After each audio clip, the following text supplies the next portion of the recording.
தியானம் அப்படின்னா என்ன? நான் ஏன் அதை செய்ய வேண்டும்? What do you mean by meditation? Why I should do meditate?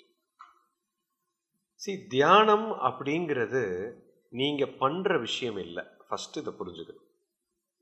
முதல்ல இந்த தியானம்னா என்னன்னு 99% மக்களுக்கு இன்னும் புரியலைங்க. நிறைய பேர் என்ன நினைக்கிறீங்கன்னா, தியானம்னா கான்சன்ட்ரேஷன் நினைக்கிறீங்க. ஏதோ ஒரு புள்ளியை பார்த்து அதையே கான்சன்ட்ரேட் பண்ணுறது அப்படின்னு நினைக்கிறீங்க. First of all, meditation is not about concentration. It is an awareness. இது ஒரு விழிப்புணர்வு. விழிப்புணர்வு அப்படின்னா என்ன, அல்லது தியானம்னா என்ன அப்படின்னா, இது மனம் எப்போ விருத்தியற்ற நிலை, அதாவது மனம் தாண்டிய நிலை அல்லது மனமற்ற நிலை, அதுக்கு பேரு தான் தியானம்னு சொல்றோம். எப்போ உங்க மனதில் இருந்து நீங்க முழுமையாக விடுபட்டு இருக்கிறீர்களோ நீங்க தியானத்தில் இருக்கீங்கன்னு அர்த்தம். இதுக்கு பேரு தான் தியானம். இது இயல்பாக நடக்கும். இது நீங்க இந்த தியானம் செய்ய முடியாது. இப்போ இது எப்படின்னா, இப்ப காலையிலிருந்து ராத்திரி வரைக்கும் மண்டை வேலை செஞ்சுட்டே இருக்குது, மைண்டு ஓடிக்கிட்டே இருக்குது.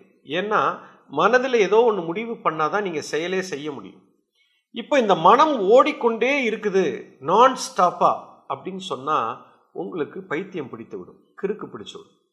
இப்போ நீங்க டெய்லி நீங்க தியானம் பண்ணிட்டே தான் இருக்கிறீங்க. ஆனா உங்க தியானத்துக்கு பேர் என்ன தெரியுங்களா?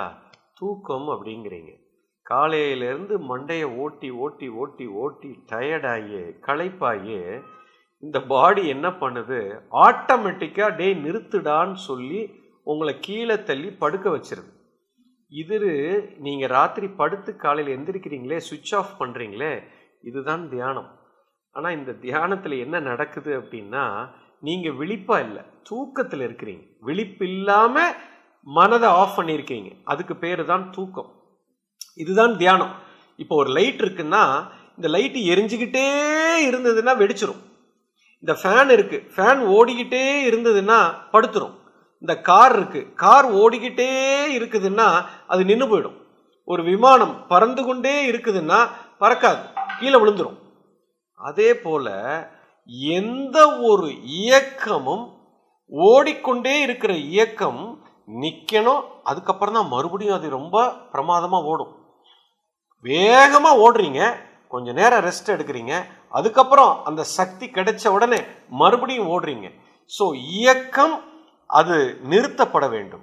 இயக்கம் மறுபடியும் அது நிக்கணும், ஓடணும் நிக்கணும், ஓடணும் நிக்கணும்.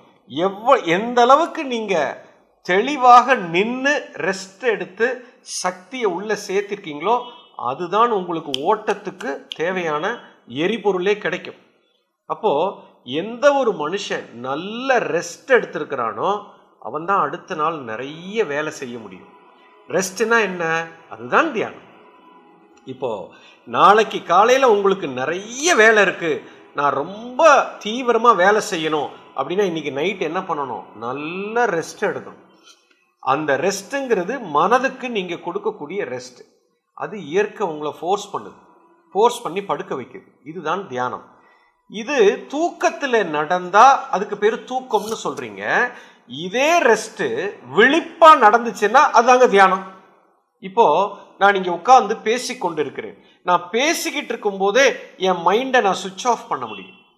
இப்ப நான் சுவிட்ச் ஆஃப் பண்ணிட்டேன் அப்படின்னா இப்பவே நான் தியானத்தில் இருக்க முடியும். இப்ப நான் பேசுற மாதிரி தெரியும், ஆனா இதுவுமே ஒரு தியானமாக நீங்க மாத்திடலாம். அப்ப என்ன ஆகுதுன்னா மைண்ட் ரெஸ்ட் எடுத்துட்டே இருக்கும். மைண்ட் ரெஸ்ட் எடுத்துட்டே இருக்குது, மைண்டே இல்லாமல் போய்விடும். மனம் இல்லாமல் மனம் விருத்தியற்ற நிலைக்கு போயிட்டீங்க அப்படின்னா இப்போ ஃபுல் சக்தி கிடைச்சிடும். எப்பெல்லாம் உள்ளுக்குள்ள அந்த ரெஸ்ட்ஃபுல்னஸ் போகிறீங்க அப்படின்னா அது மிகப்பெரிய சக்தியாக மாறிவிடும். இதுதான் இயற்கையோட சட்டம். இப்போ தூங்காமல் தூங்குவது அதுதான் தியானம். இப்ப நான் சும்மா உட்கார்ந்துருக்கேன், ஆனா தூங்கணும், ஆனா தூங்கக்கூடாது, விழிப்பா இருக்கும். விழிப்பாக மனம் இல்லாமல் போய்விட்டால் இதற்கு பேரு தியானம். இப்போ காலையிலிருந்து ராத்திரி வரைக்கும் நீங்க வேலை செஞ்சுக்கிட்டே நான் ஸ்டாப்பா ஓடுனீங்கன்னா கீழே சாஞ்சிடுறீங்க. ஓகே. ஆனா காலையிலிருந்து சாயங்காலம் வரைக்கும் வேலை செஞ்சுக்கிட்டு இருக்கும் போதே இதை எப்படி ஆஃப் பண்ணுறது அப்படிங்கிற அந்த ஒரு அற்புதமான டெக்னாலஜி கற்றுக்கிட்டீங்க அப்படின்னா டயர்டே ஆக மாட்டீங்க. ஏன்னா சுவிட்ச் ஆஃப் பண்ணி சுவிட்ச் ஆன், சுவிட்ச் ஆஃப் சுவிட்ச் ஆன், சுவிட்ச் ஆஃப் சுவிட்ச் ஆன், இதை பண்ணிக்கிட்டே போனீங்கன்னா களைப்புங்கிறதே இருக்காது. அப்பப்போ நீங்கள் எப்பெல்லாம் சுவிட்ச் ஆஃப் பண்ணுறீங்களோ இதுக்கு பேர் தான் தியானம். விழிப்பாக ஒரு மனுஷன் எப்படி சுவிட்ச் ஆஃப் பண்ணுறது அப்படிங்கிற ஆர்ட் தான் தியானம்.